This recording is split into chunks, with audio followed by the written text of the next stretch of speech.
Okay, after my first time trying to record this, I failed miserably, and the audio was desynced by like 20 seconds and sounded terrible. Now I'm going to try again. Okay, what I normally do with icons like this is I cut them out using the pen tool. I trace around them with the pen tool and, well, you'll see what happens. Anyway, before you do anything, what you need to make sure to do is to create a new layer on top of your current layer. Doesn't matter what you name it, as long as it's on top of this layer here. And now I am going to click around the icon, and then I will be right back when I've traced around it completely.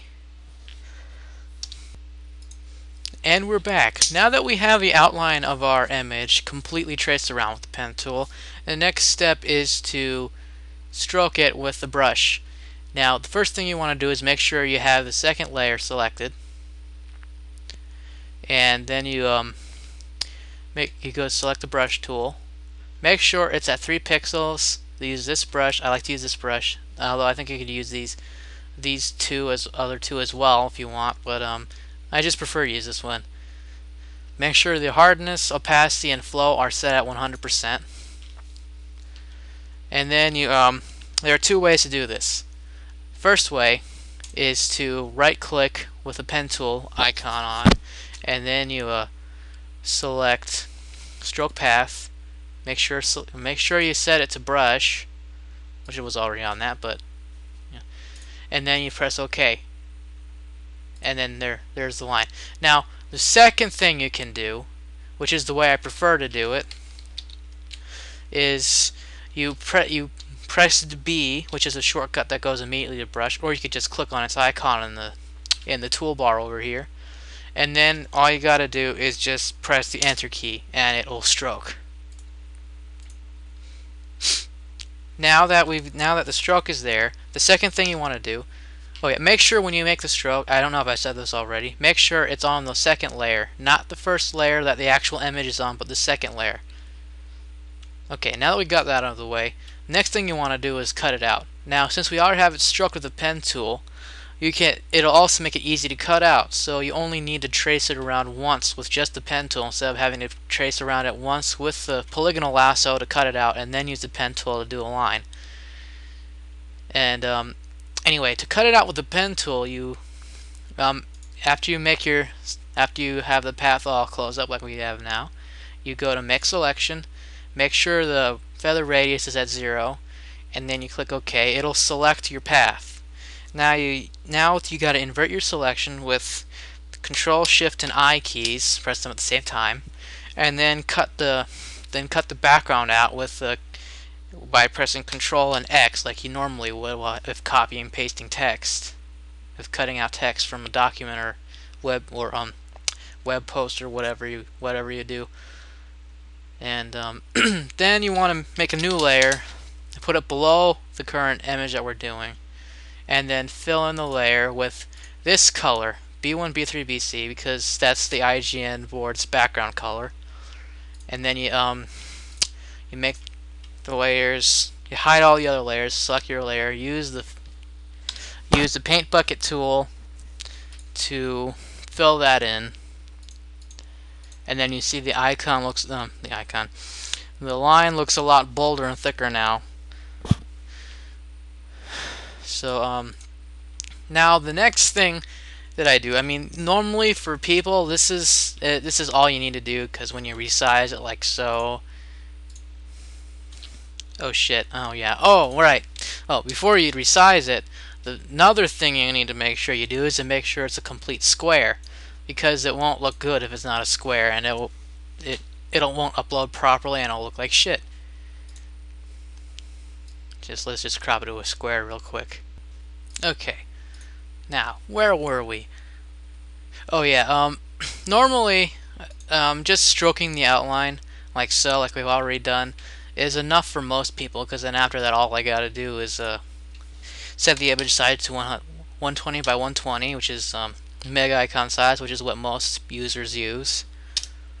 And It doesn't look bad. It looks pretty good. But what I prefer to do is instead of stopping there, I make a new layer, put it below the outline layer here, and then I change the brush size to 2 pixels, and then I proceed to start stroking the details, which really enhances the look of the icon and makes all the features of their faces, hair, clothing, whatever, to be a lot more prominent in the image. You'll be able to. It just makes it easier to see. It's especially with anime icons you must do this. With some, just like regular cartoons, you don't need to do this. It's not really necessary. The outline 90% of the time is enough. Sometimes you don't even need to do it. Like icons from shows like Fairly Odd Parents, their lines are always thick enough as it is. Just a simple cutout will suffice. But for anime icons, you have to do this, or else it'll it'll be very hard to see the outlines of your oh, oops, forgot to change the black again. But yeah, you get stroke around like that. Sometimes I do this freehand. Sometimes I don't. Depends on what I'm doing the icon on. Like for example, I do it like this. Trace it around without having to use the pen tool. But I don't really do that much. Yeah, all the lines, most of the lines. Sometimes on certain areas, like on strands of hair, some of the details. Sometimes I take the eraser tool. I set the. I'll make sure to make a pixel size a lot smaller. 4 pixels should do it. And then you set the hardness to 0. And then you set the flow to like something very low, something less than 10. But I prefer, but 1%, 1 to 5% is optimal. Let's use 2, and then you can like sort of see how it's fading a little bit. I just use that for like fade effects on some lines just to make it look better. You don't have to do it, but I just do it just out of me being a perfectionist. And we're back. Now we have the icon fully stroked, every line, every detail, outline, and it looks a lot better. And it'll look exponentially better after we resize it. This is what it looked like before. This is what it looks like now. Much better. See just the outlines themselves. But you can see why it would take so long to do this, because you're basically redrawing the whole thing. Now all we gotta do is resize it down to icon size. I like to sharpen this layer a little bit. Use the unsharp mask here. Usually have it around 50%, just to make it look a little better. Now if you well, actually before we go on and into this any further, see here, this is what it would look like if you didn't stroke it at all. You can't really see what's on the characters' faces, or you know where their clothing starts, like, and then this is it with just the outline, which it looks okay, but then you add this and it just looks a lot better. It just looks more defined, all the features of their faces and clothing. And if you want the outline to be any thicker, you just duplicate the desired layer, and then you see it's thicker a bit, it's a bit stronger. And you can even like make it, you know, just a little stronger but not too much by adjusting the opacity of the copy. You can do the same thing with the detail here, and you can see it looks a lot stronger. Although I don't like, if I ever do enhance the detail, I do not do it a whole layer because then it looks weird. Just kind of do that. And it looks good. Actually, I don't even think we need to do it here, so we'll just leave. We'll just get rid of this layer here. We don't need that. Okay, now another thing I like to do is I like to adjust the colors. And then you go to adjustments here, First thing I do is adjust the vibrance. I up the saturation a few points, like maybe 10. Then the vibrance by about 30 to 50 points. Make the colors look more vibrant. Next thing I do is I adjust the contrast, brightness and contrast up here. Up the brightness by a hair, and the contrast. Actually, no. This one will look better if I darken it a little bit and add some more contrast.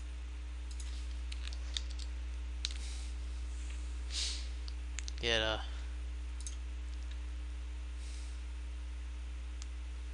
This is before, after.